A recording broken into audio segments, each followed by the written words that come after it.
Beijing in crisis. In early September 2025, Beijing, the capital of China, was slammed by record-breaking rains. The Mayan Reservoir, long hailed as the flood shield of the capital, was pushed to its limits, forcing officials to open its spillway gates. Within hours, millions of cubic meters of water rushed downstream, devastating Mohu, a small fishing village. Wooden homes were swept away, boats vanished, and residents screamed for help in the darkness as torrents surged through the streets. Many only realized the true scale of the disaster when the power went out and cell service went dead.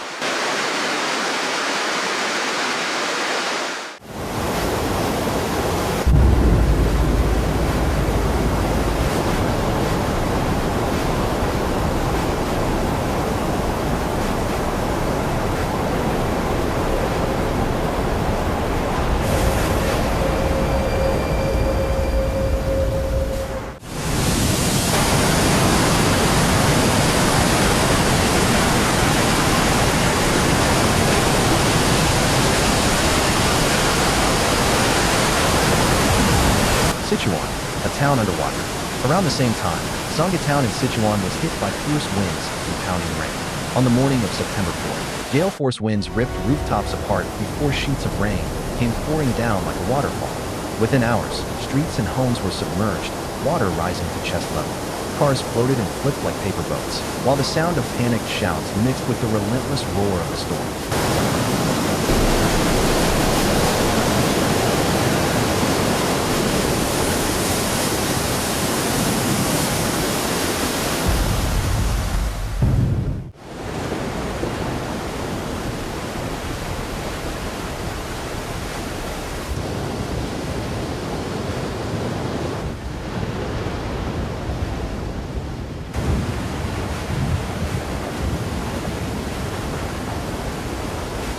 The heartland drowns, cities become rivers. In central Henan province, cities like Zhengzhou, Kaifeng, and Xinxiang were also swallowed by floodwaters. Locals said it felt as if the Yellow River had poured straight into the city. The daily school run turned into a life-or-death struggle. One father carried his child on his shoulders, trudging through waist-deep water. Streets were littered with stalled cars and motorbikes swept away by the current, leaving urban transportation in total collapse.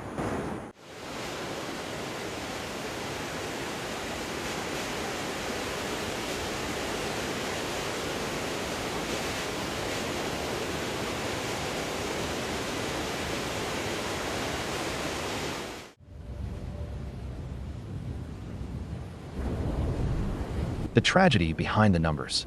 According to official reports, more than 11 provinces were affected, with rainfall in parts of Beijing topping 500 millimeters, roughly an entire year's worth of rain in just days.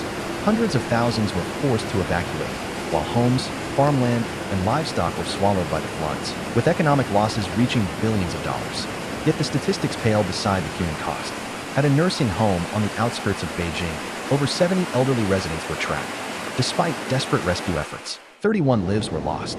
When the news broke, public outrage erupted. Why? People asked. Weren't the most vulnerable evacuated sooner, especially with warnings in place? Many called the tragedy a needless sacrifice.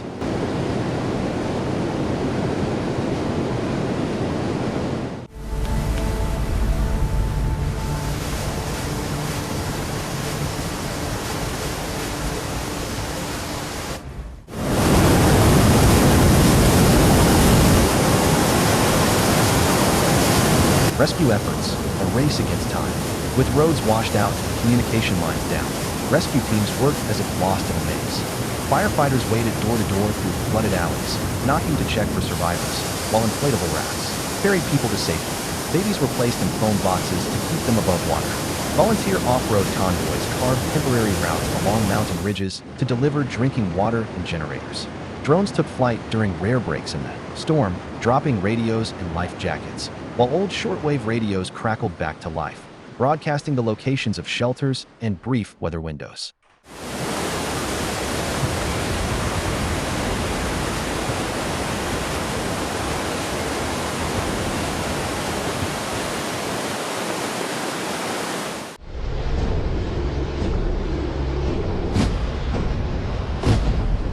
Infrastructure as a mirror. The decision to release water from the Mayan Reservoir exposed the fragility and tough trade-offs in urban flood control. The upstream reservoir storage limits and the downstream rivers carrying capacity are two sides of the same equation. Experts noted that paved-over cities leave rainwater nowhere to go, while flood channels have been narrowed by development. The result: water that cannot drain, cannot be stored, and cannot seep into the ground.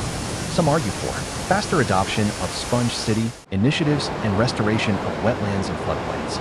Others question the wisdom of building neighborhoods on floodplains in the first place, communities that may now be condemned to higher insurance premiums and repeated evacuations.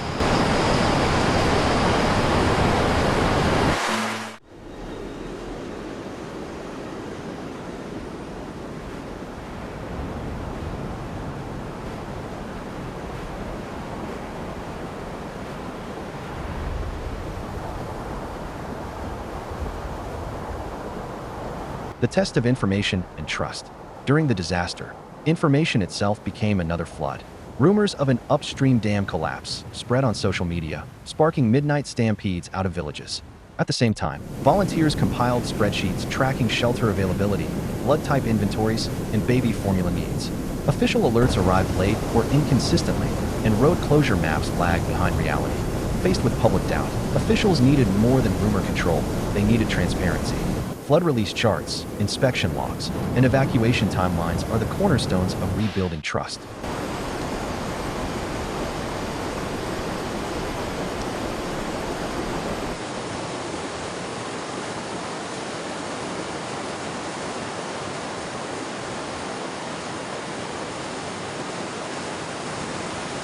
Rural pain and helplessness. In the countryside, many farmers climbed onto their rooftops, powerless as fields and livestock were swallowed by floodwaters. Decades of hard work, gone in one night. One elderly man sobbed. When the waters receded, mud blanketed courtyards in thick layers, wells turned foul, and cowsheds stood empty. Insurance assessors trudged through the muck to measure damages, while township officials handed out small relief payments. But for families who lost both cattle and seed, the looming question remained: how to start planting again next season.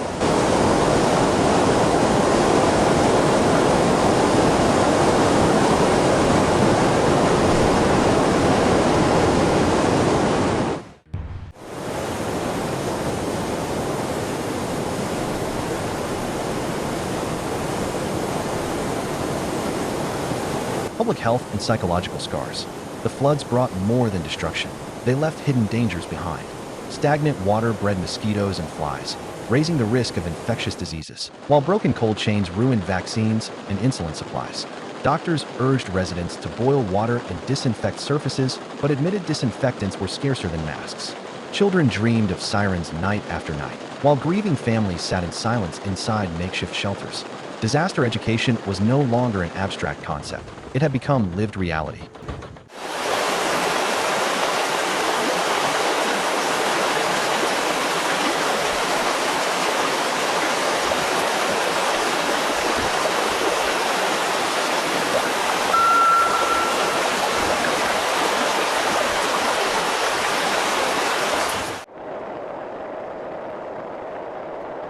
Thank you for watching.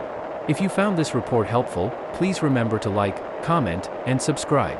Don't forget to turn on the notification bell, so you won't miss future disaster updates. Some visuals in this program are for illustration only and not from the actual scene. We'll see you in the next episode. Stay tuned, and most importantly, stay safe.